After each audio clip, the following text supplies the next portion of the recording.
Well, hello everybody. Of course, a pretty cold morning for parts of northern Minnesota yesterday. In fact, a new record for the date of February 3rd was set in International Falls, 42 below zero. The old record was 40 below, set back in 1982. But it might surprise you that International Falls reaches 40 below zero on average about once a winter. That's even using modern averages.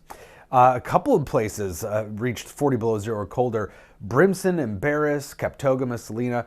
Those are the only places, though, in the state that saw temperatures colder this round of their cold snap than previous ones. And it's worth noting that the trend line, this is International Falls since 1970, is upward. In fact, an astonishing 5.8 degree increase in temperatures for January and the winter on average. But the coldest temperature of winter increasing more slowly at 2.7 degrees over the last 50 years. So that tells us that International Falls is in a spot to get some of the coldest air on the continent. We're not so much. I mean, it's a very dramatic difference, but they do still occasionally get some of that cold. And these are a look at some of the average coldest temperature of the winter. 16 below for the Twin Cities for us. 30s below zero is pretty routine for northeastern Minnesota, but again, all of those are warmer than what they would have been in the past.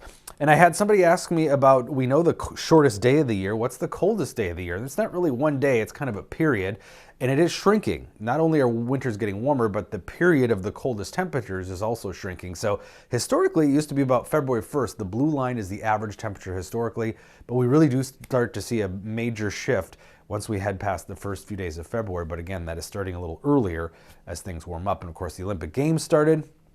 Here's an example from Climate Central. Beijing has warmed to 9 degrees over the last 50 years. So some pretty dramatic warming there. And I know it's hard to think about with some of the cold we've had recently and the havoc being wreaked to the south. Look at the past 48-hour snow totals, just incredible across the country. And again, like last February, cold that's not that cold for us is more extreme to the south. This is showing sigma, if you know anything about statistics, a 2 sigma kind of cold that moved into parts of West Texas. 1 sigma as it moved east. And that basically means that it's only a 1 in 6 year or 1 in 50 year kind of cold. But for us, it was almost nothing. It was pretty normal cold air, which meant that the cold air was moving farther south than it should because we've had this just crazy pattern.